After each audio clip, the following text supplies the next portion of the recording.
আসসালামু আলাইকুম প্রিয় এইচএসসি 2026 ব্যাচের শিক্ষার্থীরা, আজ তোমাদের মনোবিজ্ঞান প্রথম পত্র পরীক্ষা অনুষ্ঠিত হয়েছে।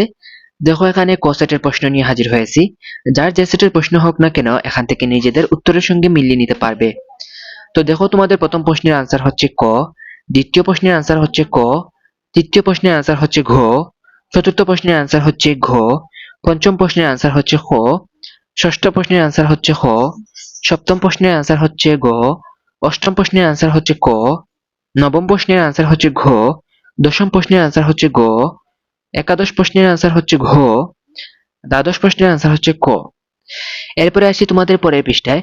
তোমাদের পরের পৃষ্ঠায় 13তম প্রশ্নের আনসার হচ্ছে গ, 14তম প্রশ্নের আনসার হচ্ছে ঘ, 15তম প্রশ্নের আনসার হচ্ছে খ, 16তম প্রশ্নের আনসার হচ্ছে ক, 17তম প্রশ্নের আনসার হচ্ছে গ, 18তম প্রশ্নের আনসার হচ্ছে ক, 19তম প্রশ্নের আনসার হচ্ছে খ, 20তম প্রশ্নের আনসার হচ্ছে খ, 21তম প্রশ্নের আনসার হচ্ছে ক, 22তম প্রশ্নের আনসার হচ্ছে গ, 23তম প্রশ্নের আনসার হচ্ছে গ, 24তম প্রশ্নের আনসার হচ্ছে ঘ, 25তম প্রশ্নের আনসার হচ্ছে গ। তো এই ছিল তোমাদের আজকের মনোবিজ্ঞান প্রথম পত্রের এমসিকিউ প্রশ্নের সমাধান। কার কয়টি প্রশ্নের উত্তর সঠিক হয়েছে অবশ্যই কমেন্ট করে জানাবে। আর কোনো প্রশ্ন নিয়ে তোমার সন্দেহ থাকলে আমাদেরকে জানাতে পারো, সঠিক উত্তরটি আমরা যাচাই করে তোমাদেরকে জানিয়ে দিব। তো আজকের মতো এখানেই শেষ করি। সবাই ভালো থাকো, সুস্থ থাকো। আল্লাহ হাফেজ সবাইকে।